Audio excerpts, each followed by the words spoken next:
Number 15 area. Area म्हणजेच काय तर क्षेत्रफळ. पहा आता आपल्या सर्वांना काही ज्या भौमितिक आकृत्या आहेत त्यांची क्षेत्रफळ माहिती आहेत. जसं की area of square is equal to side square.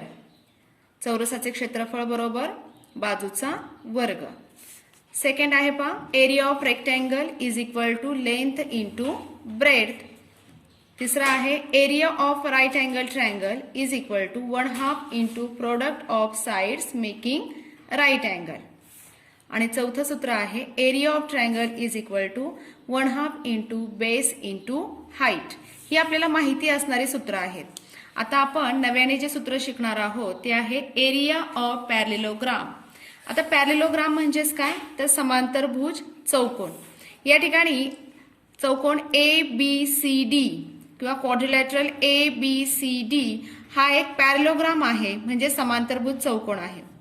आणि ह्या चौकोनाला जर आपण इथे हाईट टाकली म्हणजे उंची जर काढली तर हा इथे ट्रायंगल ABE जो आहे तो एक राईट अँगल ट्रायंगल तयार होतो. आणि आपण बरोबर इथे हा कट केला आणि तो कट करून आपण ह्या बाजूने जोडला तर आपल्याला हे जे क्षेत्र आहे किंवा ही जी आकृती आहे ती रेक्टँगलची मिळते. म्हणजेच पॅरेललोग्राम पासून आपल्याला रेक्टँगल तयार करता आला.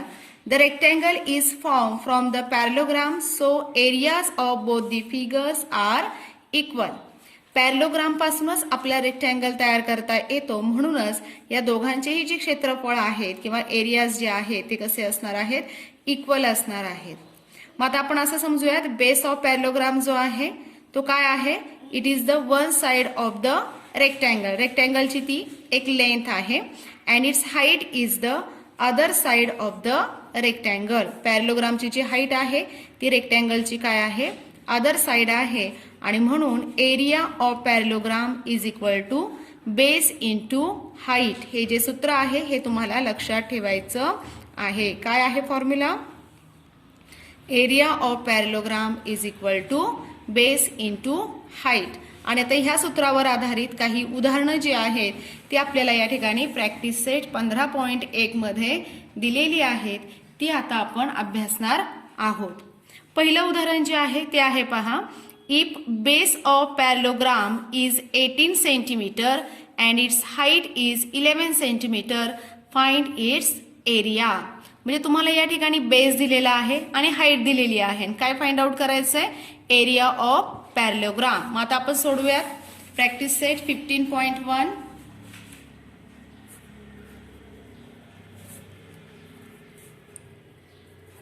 फर्स्ट एक्झाम्पल त्याचं सोल्युशन कर लिहिणार आहोत आपण. आधी आपण गिवन थिंग्स ज्या आहेत त्या लिहून घेऊयात. तुम्हाला बेस दिलेला आहे.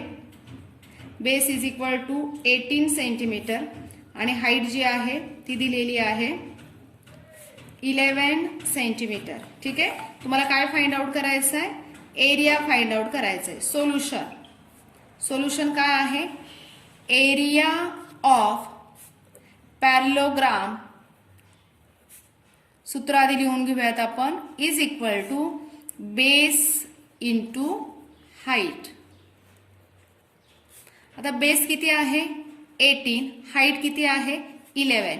हा गुणाकार करा आता 11 इंटू 8 88 कॅरी ऑन 8 म्हणजे हातचा एक 8 आलाय आणि 11 एका 11 आणि हातचा जो 8 आहे तो जर आपण मिळवला तर किती होतात 198. तुम्ही हा गुणाकार पाठीमागे करून पहा तुमच्या लक्षात येईल. आणि इथे एरिया आहे म्हणून आपण काय लिहिणार आहोत स्क्वेअर सेंटीमीटर. कारण बेस 18 सेंटीमीटर होता हाईट 11 सेंटीमीटर. गुणाकार केल्यानंतर एरिया जो आहे तो स्क्वेअर असतो. स्क्वेअर सेंटीमीटर म्हणजे चौरस सेंटीमीटर असं आपण लिहितो.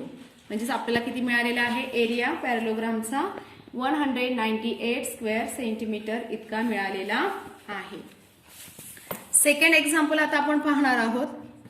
If area of parallelogram is 29.6 square centimetre and its base is 8 centimetre find its height. आता या ठिकाणी तुम्हाला एरिया दिलेला आहे बेस दिलेला आहे आणि हाईट फाइंड आउट करायची आहे. गिवन थिंग्स लिहून घेऊयात. सेकंड एक्झाम्पल आहे प्रॅक्टिस सेट 15.1 मध्ये असणारं जे आपल्याला दिलेलं आहे ते आपण गिवन थिंग्स मध्ये लिहिणार आहोत. Area of parallelogram is equal to 29.6 square centimetre आणि तुम्हाला बेस दिलेला आहे. Base is equal to 8 centimetre. काय फाइंड आउट करायचंय तुम्हाला? हाईट फाइंड आउट करायची आहे, म्हणजे ती माहीत नाहीये आपल्याला. आता आपण सोल्युशन हे उदाहरण कसं सोडवणार आहोत तर फॉर्म्युला आधी लिहून घेणार आहोत. एरिया ऑफ पॅरलिलोग्राम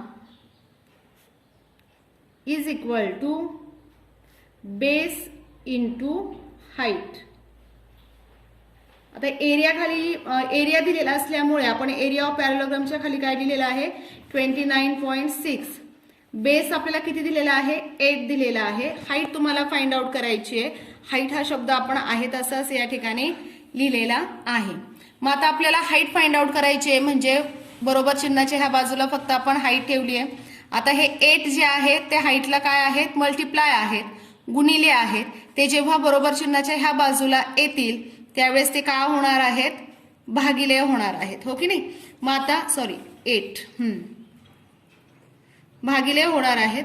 मग आता इथे भागाकार करा. 8 ने 29.6 ला तुम्ही जर भागलं तर पहा 8 त्रिक 24, खाली राहिले 5 आणि ते 8 7 56 दशांश चिन्ह म्हणजे 3.7. हाईट इज इक्वल टू, खाली तुम्ही उत्तर लिहिणार आहात. देअरफॉर हाईट ऑफ पॅरलिलोग्राम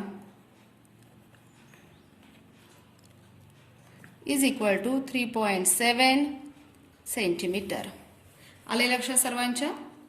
ठीक आहे. तिसरं एक्झाम्पल आपण पाहणार आहोत. पहा, थर्ड एक्झाम्पल आहे. Area of parallelogram is 83.2 square centimetre. If its height is 6.4 centimetre, find the length of its base. आता इथे सुद्धा तसंच केले. पहा, एरिया दिलेला आहे, हाईट दिलेली आहे आणि तुम्हाला काय फाइंड आउट करायचं आहे? बेस फाइंड आउट करायचा आहे. गिवन थिंग्स लिहून घेऊयात. तिसरा एक्झाम्पल आहे प्रॅक्टिस सेट 15.1 मध्ये असणारं. गिवन थिंग्स आधी आपण लिहून घेत आहोत. एरिया ऑफ पॅरलिलोग्राम दिलेला आहे. Area of parallelogram is equal to 83.2 square centimetre. Height जी आहे ती दिलेली आहे 6.4 सेंटीमीटर. तुम्हाला काय फाइंड आउट करायचं आहे? Length of base is equal to question mark, कारण ती आपल्याला फाइंड आउट करायची आहे. सोल्युशन आपण फॉर्म्युला लिहून घेणार आहोत. Area of parallelogram is equal to, सूत्र लक्षात ठेवायचंय सर्वांनी, बेस इंटू हाईट. मग आता बेस किती आहे? एरिया ऑफ पॅरलिलोग्राम किती दिले आपल्याला? 83.2 इतका दिलेला आहे. बेस आपल्याला काढायचा आहे आणि हाईट किती दिलेली आहे? 6.4 इतकी दिलेली आहे. आता आपण काय करणार आहोत तर बेस ह्या बाजूला ठेवणार आहोत बरोबर चिन्हाच्या, आणि हे 6.4 जे आहे जे इकडे गुणिले आहे तिकडे येऊन काय होणार आहेत? 83.2 अपॉन 6.4. आता तुम्हाला काय करायचं इथे?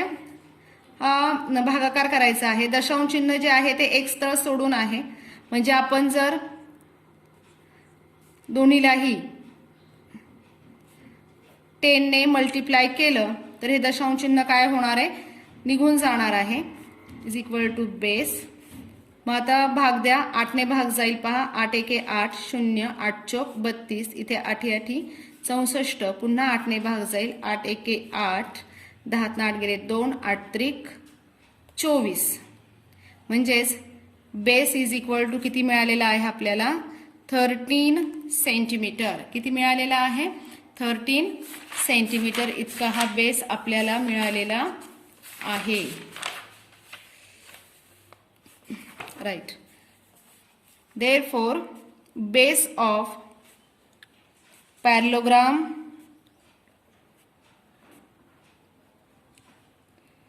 Is equal to 13 centimetre. अशा पद्धतीने आपण हे उदाहरण सोडवणार आहोत. ठीक आहे.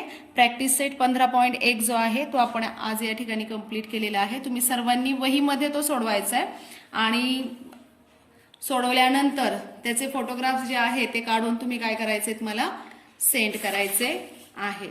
पुढच्या तासाला आपण एरिया ऑफ रोम्बस जो आहे तो अभ्यासणार आहोत. ठीक आहे. थँक्यू.